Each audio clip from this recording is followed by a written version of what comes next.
వ్యవసాయం అంటే గిట్టని చంద్రబాబు పాలనలో రైతు అన్ని విధాలా దగాకు గురవుతున్నాడు. ఈ 2 ఏళ్ల కాలంలో ఏ పంటకి గిట్టుబాటు ధర లభించలేదు. సిక్కోల్ నుంచి కర్నూలు వరకు రైతులంతా మోసపోతున్నారు. తాజాగా నంద్యాల జిల్లాలో జొన్న రైతులు కూడా ఆ జాబితాలో చేరారు. జొన్నలు కొంటాం తీసుకురమ్మని అధికారులు చెప్పడంతో లారీలు ట్రాక్టర్లతో రైతులు టన్నుల కొద్దీ తీసుకొచ్చారు. నంద్యాల వేర్ హౌస్ దగ్గర 2 వైపులా 3 కిలోమీటర్ల పొడవున ట్రాక్టర్లు ట్రక్కులు నిలిచిపోయాయి. మొదట 1,00,000 టన్నులైనా కొంటామని చెప్పిన అధికారులు ఇప్పుడు 30,000 టన్నులే కొంటామని చెప్తుండడంతో రైతులు ఆందోళనకు గురవుతున్నారు. కొంటామని చెప్తేనే తీసుకొచ్చామని, ఇప్పుడేమో రోజుల తరబడి ఇక్కడే ఉన్నా ఫలితం కనిపించడం లేదని ఆవేదన వ్యక్తం చేస్తున్నారు. దీనిపై మరింత సమాచారాన్ని మా ప్రతినిధి లోకేష్ అందిస్తారు. నంద్యాల సెంట్రల్ వేర్ హౌస్ దగ్గర రైతులు ఆందోళన చెందుతున్న పరిస్థితి కనపడుతుంది. ఏదైతే యొక్క పండించిన జొన్నను కొనుగోలు చేస్తామంటూ ప్రభుత్వం ప్రకటించి వాటిని ఈ యొక్క సెంట్రల్ పాయింట్ దగ్గరకు తీసుకొచ్చిన నేపథ్యంలో ఏమాత్రం కొనుక్కపోవడంతో ఆ యొక్క రైతులైతే ఆందోళన చెందుతున్నారు. పండించిన పంటకు గిట్టుబాటు ధర పక్కన పెడితే ఆ యొక్క కొనుగోలు చేయట్లేదంటూ రైతులైతే ఆందోళన చేస్తున్న పరిస్థితి కనపడుతుంది. ఎందుకంటారు? ఎన్ని రోజులు అవుతుంది మీరు ఇక్కడికి వచ్చి? అసలు 140 దిక్కులు ఎత్తుకొచ్చినది 3 రోజులు వేలాడికి బండి లైన్లో పెట్టినాను. అమాలీలు 1000 రూపాయలు ఎంత తింటాం లేని బండి పక్క పోమంటున్నారు.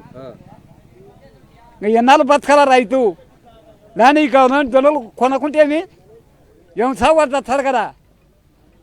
ఏమంటున్నారు అసలు మీరు ఇక్కడికి రావడానికి ఏం చెప్పారు? ప్రభుత్వం ఏం చెప్పింది? ఏ విధంగా కొనుగోలు చేస్తామని? 3,699 రూపాయలు గవర్నమెంట్ ఏమో కొంటుంది. ఈ అమాలీల డిమాండ్ జాతి చేయింది. ఎందుకంటారు ఈ 3 రోజుల పాటు నుండి మీరు ఎందుకు వెయిట్ చేస్తున్నారు ఇక్కడ? అమాలీలు దించక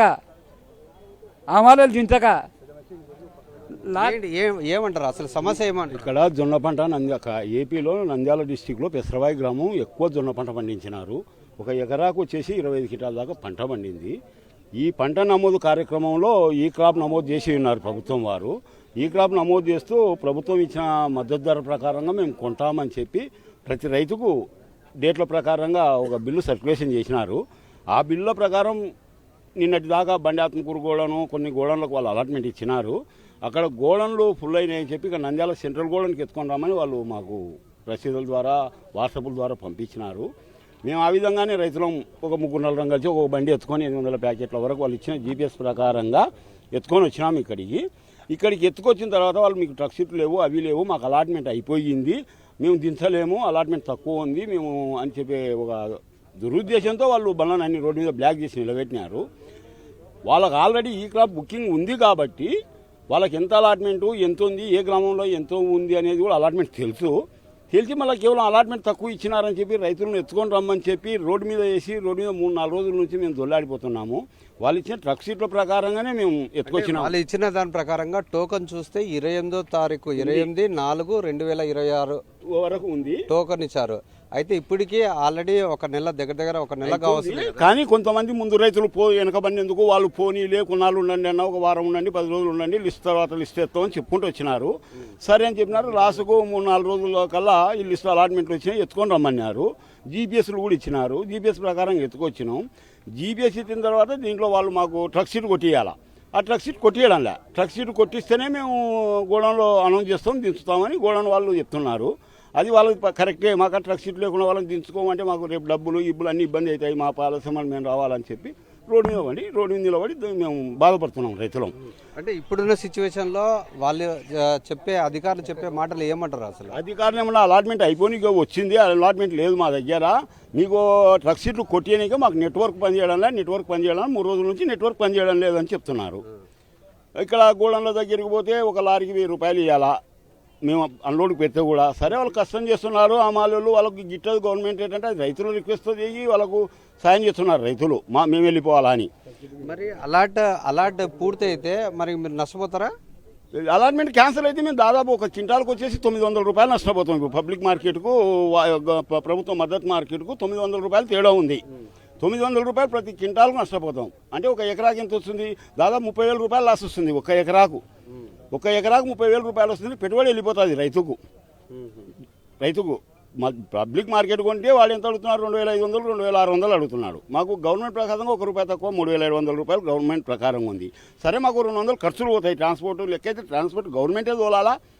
వాళ్ళు ఏదో టెండర్లు వేసుకున్నారు అది ఇది అని చెప్పి ఆ ట్రాన్స్పోర్ట్ అంట రాకుంటే రైతే సొంతం పెట్టుకొని ట్రాన్స్పోర్ట్ తీసుకొస్తున్నాం. ఏంటంటారు ఈ యొక్క సమస్య ఏంది? అసలు మీ సమస్య పరిష్కారం కావాలంటే ఏం చేయాలా? మాకు అలాజ్మెంట్ కావాలి.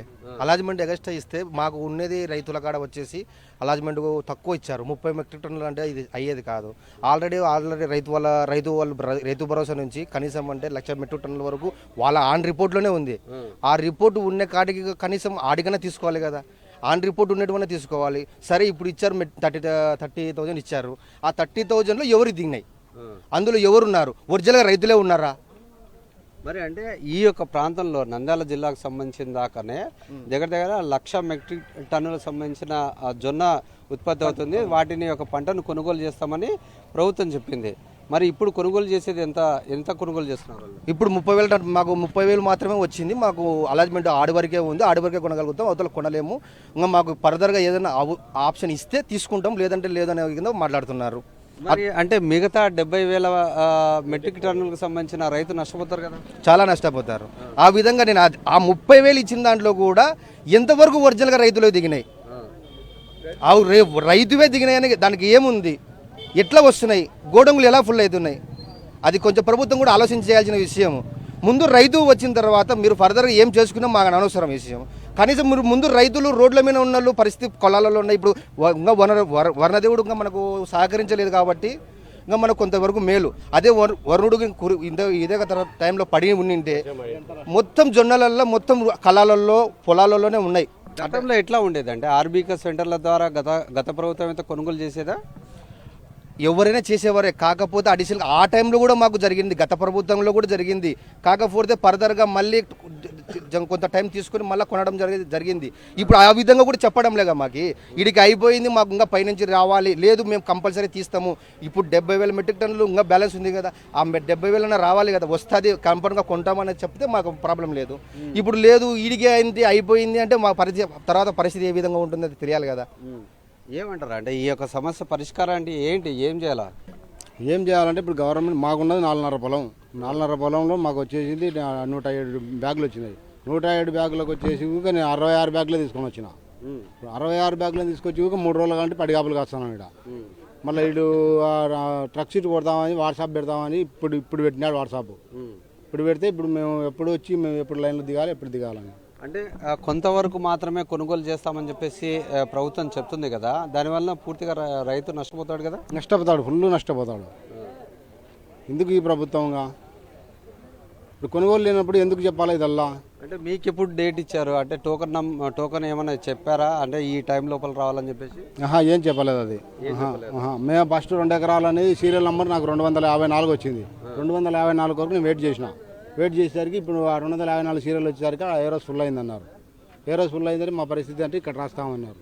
ఇక్కడ రాసినాక నాకు ట్రక్ షీట్ బండి వచ్చిన తర్వాత నిన్న వచ్చింది బండి, ఇప్పుడు ట్రక్ షీట్ పంపించినాడు. మాది బిలికలగూడూరు. నా ట్రక్ చీటీ వచ్చేసి 1వ తారీఖు, ఈరోజు 21. కాకపోతే ఈ ట్రక్ చీటీకి వాళ్ళు ఇవి వేయలేదు, ఎత్తుకుపోమని చెప్పారు. బండి తీసుకొచ్చి ఇక్కడ పెట్టాము. 3 రోజుల నుండి ఏ మాత్రం వాళ్ళు రావడం లేదు, రెస్పాన్స్ చేయలేదు. మిగతాది ఏమిటంటే మాకు ట్రక్ చీటీ ఇవ్వడం లేదు. ఈ చీటీ ఇచ్చారే ట్రక్ చీటీ ఇవ్వడం లేదు. ప్లస్ ఇంకోటి దీంట్లో రాజకీయ నాయకులు ఇన్వాల్వ్ ఉండారు. వాళ్ళవైతే పోతుండే, మనవైతే నడిపోతున్నాయి. అంటే మీది పూర్తిగా ఆగిపోతుంది అంట? ఆగిపోతుంది పూరా. మిగతా ఎన్నికలు వచ్చినప్పుడు కూడా ముందుకు పోతుండే. వీళ్ళు ఏం చేస్తారంటే అధికారులుగా ఎవరైతే కొద్దిగా గట్టిగా మాట్లాడితే వాళ్ళకి వెళ్ళిపోతాను, వాళ్ళ ట్రక్ చీట్లు ఇస్తాను, వాళ్ళ బండ్లు ముందు పోతుండే. ఒక్కొక్కరు 500 దిగినాయి, మావి ఒక్క సంచి కూడా దిగలేదు, ఒక సంచి కూడా దిగలేదు. వాళ్ళు అంటే ఏం సమాధానం చెప్తున్నారు మీరు అడిగితే? వాళ్ళు చెప్తే మాకు ఇది లేదు పో, క్వాంటిటీ లేదు, ఆ తర్వాత ఇంకా ఇది అయిపోయింది పో, ఇంకా తర్వాత సీరియల్ అది రావాలి పో, ఇది రావాలి పో, వాళ్ళ అక్కడికి పోయి ఇల్లు అక్కడికి పోతారు. రైతులు దింపడం లేదు, ఎవరెవరే వస్తుండే పక్క నుండి. మళ్ళీ మా దాంట్లో మా ఊళ్ళో వచ్చేసి ఒక రూల్స్ పెట్టారు, బయటికి ఒక పారి కొనాలా, లోపలి ఒక పారి కొనాలా, ఆ తర్వాత గొడవలు ఒక పారి కొనాలని చెప్పి. ఆ గొడవలు అయిపోయినాయి, ఆ తర్వాత బయట ఉండే పెద్ద పెద్ద రైతులు అయిపోయినాయి, అన్నీ అయిపోయినాయి. సన్నకారు రైతులు మధ్యలో వస్తున్నారు ఇల్లు.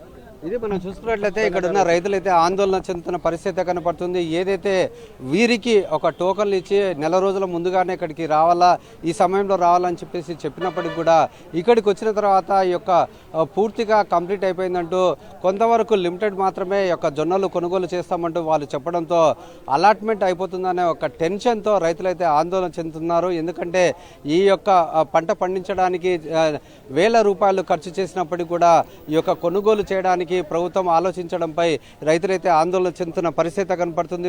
1,00,000 మెట్రిక్ టన్నులైనా కొంటామని మొదట అధికారులు రైతులకు చెప్పారు. దీంతో నంద్యాల జిల్లాలోని జొన్న రైతులంతా జొన్న సంచుల్ని లారీలు, ట్రాక్టర్లలోకి ఎత్తుకుని వేర్ హౌస్ దగ్గరకు తరలొచ్చారు. వేర్ హౌస్ కు 2 వైపులా 3 కిలోమీటర్ల పొడవున లారీలు, ట్రాక్టర్లు బారులు తీరాయి. 3 రోజులవుతున్నా పంటను తీసుకోవడం లేదని రైతులు వాపోతున్నారు. అధికారులు చెప్తేనే తెచ్చామని, ఇప్పుడేమో అసలు పట్టించుకోవటం లేదని ఆవేదన వ్యక్తం చేస్తున్నారు.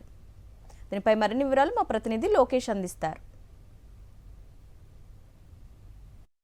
రైతుల దగ్గర నుండి జొన్నలు కొనుగోలు చేస్తామంటూ ప్రభుత్వం ప్రకటించడంతో ఒక్కసారిగా యొక్క సెంట్రల్ వేర్ హౌస్ కి యొక్క జొన్నలతో లోడ్తో ఉన్న లారీలు బారులు తీరిన పరిస్థితి కనపడుతుంది. అయితే ఒక్కసారిగా ఈ యొక్క నంద్యాల జిల్లాలోని వివిధ ప్రాంతాల నుండి ఈ యొక్క రైతులు జొన్నలను తీసుకురావడంతో పూర్తిగా 3 కిలోమీటర్ల మేరకు ఈ యొక్క ట్రాఫిక్ జామ్ అయిన పరిస్థితి కనపడుతుంది. ఈ నేపథ్యంలో ఒక్కసారిగా ఈ యొక్క రైతులైతే పండించిన ఈ యొక్క జొన్నలను తీసుకొని ఇక్కడికి సెంట్రల్ వేర్ హౌస్ కి తీసుకురావడం జరిగింది. అయితే లోపలికి అనుమతించకపోవడంతో రైతులైతే ఆందోళన చెందుతున్నారు. మొదటగా ఈ యొక్క రైతుల దగ్గర నుండి 1000 మెట్రిక్ టన్నుల యొక్క జొన్నలు కొనుగోలు చేస్తామంటూ ప్రభుత్వం ప్రకటించింది. అయితే అలాట్మెంట్ అయిపోతుంది అనే ఒక ప్రభుత్వం ఈ యొక్క రైతులకు చెప్పడంతో వారంతా భయాందోళనకు గురవుతున్న పరిస్థితి కనపడుతుంది. ఈ నేపథ్యంలోనే పూర్తిగా పండించిన పంటను తీసుకుని ఈ యొక్క నంద్యాలలోని సెంట్రల్ వేర్ హౌస్ కి తీసుకురావడం జరిగింది. ఈ నేపథ్యంలో ఒక్కసారిగా అన్ని ప్రాంతాల నుండి ఈ యొక్క జొన్నలను తీసుకురావడంతో పూర్తిగా ట్రాఫిక్ జామ్ అయిన పరిస్థితి కనపడుతుంది. నంద్యాలలో ఈ యొక్క మున్సిపల్ ఆఫీస్ దగ్గర నుండి సెంట్రల్ వేర్ హౌస్ దగ్గరికి సుమారుగా 3 కిలోమీటర్ల మేరకు ఈ యొక్క ట్రాఫిక్ జామ్ అయిన పరిస్థితి కనబడుతుంది. మొదటగా ఏదైతే రైతుల దగ్గర నుండి కొనుగోలు చేస్తామంటూ చెప్పడంతోనే ఈ యొక్క పరిస్థితి ఉంది. అయితే వారికి రైతుల దగ్గర నుండి కొనుగోలు చేస్తామని ప్రతి రైతు దగ్గర వాళ్ళు టోకన్లు ఇవ్వడం జరిగింది. అయితే ఆ టోకన్లు ఇచ్చిన సమయం దాటిపోయినా కానీ వాళ్ళ వంతు రాకపోవడంతోనే వాళ్ళు భయాందోళనకు గురయ్యి తమ కొనుగోలు చేయకపోతే ఇబ్బంది పడతామనే ఒక ఉద్దేశంతోనే పూర్తిగా రైతులైతే వారి యొక్క జొన్నలను లోడ్లతో తీసుకొని ఇక్కడికి రావడం జరిగింది. అయితే 3 రోజుల పాటు నుండి ఈ యొక్క సెంట్రల్ వేర్ హౌస్ దగ్గర కాపు కాసిన పరిస్థితి కనపడుతుంది. ఎక్కడ తమది కొనుగోలు చేయరనే ఒక భయం అయితే ఈ యొక్క రైతుల్లో ఉండడం చేతనే వారు తీసుకొచ్చిన యొక్క లోడ్ ని బయటనే పెట్టేసేసి ఇబ్బంది పడుతున్నారు. చాలా మంది రైతులైతే తిండి తిప్పలు మానేసి పూర్తిగా ఇక్కడే ఉండిపోయిన పరిస్థితి కనపడుతుంది. ఒక పక్క ఈ యొక్క ట్రాన్స్పోర్ట్ ఖర్చులు కూడా ఎక్కువగా అవుతున్నప్పటికీ కూడా ఏమాత్రము ఈ యొక్క ప్రభుత్వం నుండి కానీ అధికారుల నుండి కానీ ఏమాత్రం స్పందన లేకపోవడంతో వారు ఆందోళన చెందుతున్నారు. ఎంతో కష్టపడి పండించిన యొక్క పంటను అమ్ముకోవాలనే ఒక ఆందోళనతో ఇక్కడికి తీసుకొస్తే ఇక్కడ మాత్రము వాళ్ళు కొనుగోలు చేయకుండా లోపలికి అనుమతించకుండా చేస్తున్న పరిస్థితి. ఈ నేపథ్యంలో రైతులైతే దిగాలు పడుతున్న పరిస్థితి కనపడుతుంది. ఇక్కడ చాలా మంది రైతులు వివిధ ప్రాంతాల నుండి వచ్చినారు. వారితో మాట్లాడే ప్రయత్నం చేద్దాం. అసలు ఏంటంటారు ఈ సమస్య? 3 రోజుల పాటు నుండి చూస్తుంటే 3 కిలోమీటర్ల మేరకు ఈ యొక్క మొత్తం లారీలన్నీ ఆగిపోయినాయి కదా, అసలు ఏంటి పరిస్థితి? అసలు ఇది సార్ ముమ్మాటికి ప్రభుత్వ నిర్లక్ష్యం. ఇది main road, railway station main road. ఇది 3 రోజులు ఉన్నటువంటి ఈ రోడ్డు మీద అనేక మంది కలెక్టర్ గారు కానీ అగ్రికల్చర్ ఏడీ గారిని తిరుగుతారు. పక్కనే ఆఫీస్ ఉండేది. మరి వారికి వినిపొచ్చిందో చూడలేదో తెలియదు కానీ రైతు రోడ్డు మీద ఉన్నాడు, వాళ్ళ కుటుంబాలు వీధిలో ఉన్నాయి. పండించిన పంటకు ఈ రైతు ఏదైతే జగన్ సారు రైతు భరోసా కేంద్రాలు పెట్టాడో, రైతు భరోసా కేంద్రాల్లో విలేజ్ అగ్రికల్చర్ అసిస్టెంట్ అని ఒక అతను ఉంటాడు. అతను ఈ క్రాప్ చేస్తాడు. అంటే ఒక గ్రామంలో ప్యాడీ అంటే వరి ఎంత వేసినారు, కంది ఎంత వేసినారు, శనగ ఎంత వేసినారు, జొన్న ఎంత వేసినారు అని చెప్పేసి ఈ క్రాప్ చేస్తారు.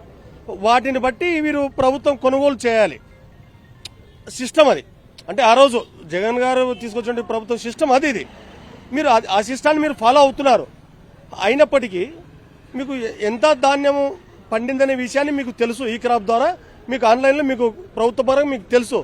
తెలిసినప్పటికీ కూడా రైతులను నిర్లక్ష్యం చేసి రోడ్డు మీద పెట్టి 3 రోజులుగా వారికి నీరు లేదు. ఎండ భగభగ ఎండ మండుతా ఉంది. రైతులు సొమ్మసిల్లిపోతా ఉన్నారు. వారికి నీరు లేదు, తిండి లేదు. ఎప్పుడు ధాన్యం దిగుతుందా, ఎప్పుడు మేము ఇంటికి వెళ్ళాలనే ఆతుత తప్ప రైతుకు ఏం లేదు. ఇంకోటి అంటే లక్కీగా వీళ్ళకు వర్షం పడలేదు. అదే వర్షం పడింటే ఈ ధాన్యం మొత్తం నేలపాలే. అంటే రైతు మునిగిపోయేవాడే. ఇది వాస్తవం. ఇది ఒకరు చెప్పినా చెప్పకపోయినా వాస్తవం ఇది. అంటే ఏ ప్రభుత్వం అయినప్పటికీ కూడా రైతును నిర్లక్ష్యం చేయకుండా రైతు పక్షపాతిగా నిలబడి రైతుకు న్యాయం చేసినప్పుడే దేశాన్ని నిలబెట్టడం వల్ల అవుతాం మనం. జై కిసాన్ జై జవాన్ అంటాం. ఎక్కడి నుండి వచ్చారు, ఏంటి పరిస్థితి? మా గడవల మండలం సార్ మాది. ఈ తక్కువ సిటీల వల్ల కింద నుంచి పైకి అర్ధెకర కాంచి పైకి రావాలన్నారు సార్. దాని గురించి ఇది మళ్ళా ధాన్యం చేసేది ఈ నెల లోపలనే అన్నారు. దాని గురించి చెప్పబోతే దానికి కొంచెం మా ఊర్లో కొంచెం గొడవ కూడా జరిగింది. ఏంటంటారు అంటే ఎన్ని రోజుల పాటు నుండి ఎందుకు మీ యొక్క జొన్నని 17 రోజులు అయ్యాయి సార్ ఇప్పటికిడిచి. అర్ధెకర కాంచి ఇంకా అయిపోలేదని అన్నారు. ఇంకా అది పోయి కలెక్టర్ కాడికి పోయి మేము అలాట్మెంట్ కూడా అయిపోతుంది అనేది ఉంది కదా, మరి నిజమేనా అది? అదే అన్నారు సార్. అలాట్మెంట్ కూడా అయిపోతుంది. ఇంకా 6,000 టన్నులు ఎన్ని ఉన్నాయి అనే తాలకల్లా ఇంకా ఊర్లో ధర్నాలు చేసి అంత లిగాడ్ చేయి ఇంకా తక్కువ సిటీలు వాళ్ళు ఇవ్వడం జరిగింది అధికారులు. మేము ఎత్తుకొని రావడం జరిగింది సార్. ఇంకా దాని గురించి రైతులు ఆందోళన పడుతున్నారు. మనం చూసుకున్నట్టయితే చాలా మటుకు ఇక్కడ రైతులైతే ఉన్న పరిస్థితి అయితే కనపడుతుంది. మొత్తం మీద ఈ యొక్క రైతులు ఆందోళన చెందుతున్నారు. పూర్తిగా రైతుల దగ్గర నుండి 1,00,000 మెట్రిక్ టన్నుల యొక్క జొన్నను కొనుగోలు చేస్తామని చెప్పేసి మొదటగా చెప్పడంతోనే ఈ యొక్క సమస్య అయింది. గత నెల రోజుల పాటు నుండి ఈ యొక్క రైతులైతే ఈ యొక్క తమ జొన్నను కొనుగోలు చేయాలంటూ వారు అధికారుల చుట్టూ తిరుగుతున్నప్పటికీ ఇప్పటిదాకా అయితే ఆ కొనుగోలు అనేది జరగలేదు. ఇప్పుడు అలాట్మెంట్ అయితే పూర్తవుతుంది. తమకు ఉండేది ఒక 30,000 మెట్రిక్ టన్నుల యొక్క జొన్నను కొనుగోలు చేస్తామంటూ చెప్పడంతోనే రైతులు ఆందోళన చెందుతున్నారు. మిగతా వారు అంటే ఏదైతే 30,000 మెట్రిక్ టన్నులను మాత్రమే కొనుగోలు చేస్తే మిగతా పండించిన రైతు పూర్తిగా నష్టపోతారనే ఒక ఆందోళన అయితే రైతు అయితే చేస్తున్న పరిస్థితి. ఈ నేపథ్యంలో ప్రభుత్వం తమను ఆదుకోవాలి. పెట్టుబడులు పెట్టినప్పటికీ అప్పు సొప్పు చేసి ఈ యొక్క పంటను పండించినా కానీ పూర్తిగా ఈ యొక్క కొనుగోలు చేయకపోవడంతో తాము ఆందోళన చెందుతున్నారు. తాము రోడ్డు మీద పడతామంటూ ఈ యొక్క రైతులైతే ఆవేదన వ్యక్తం చేస్తున్నారు. మొత్తం మీద ఇక్కడ చూసుకున్నట్లయితే చాలా పెద్దగా చూడొచ్చు. సుమారుగా 3 కిలోమీటర్ల మేరకు ఈ యొక్క లారీలు అయితే ఆగిపోయిన పరిస్థితి. మరోపక్క రైతు ఆకలి కొన్నా కానీ ఈ యొక్క ఎండ మండుతున్నా కానీ ఏమాత్రం లెక్క చేయకుండా పూర్తిగా తన పంటను అమ్ముకోవాలనే ఒక ఉద్దేశంతోనే ఈ యొక్క వేచి చూస్తున్న పరిస్థితి. మొత్తం మీద రైతులు ఆందోళన చెందుతున్నా కానీ అధికారులు కానీ ఏమాత్రం స్పందించకపోవడంతో రైతులైతే ఆవేదన వ్యక్తం చేస్తున్నారు. తమ పంటను కొనుగోలు చేయాలంటూ వీరంతా కోరుతున్న పరిస్థితి కనపడుతుంది. కెమెరామెన్ శేఖర్తో లోకేష్, సాక్షి టీవీ, నంద్యాల.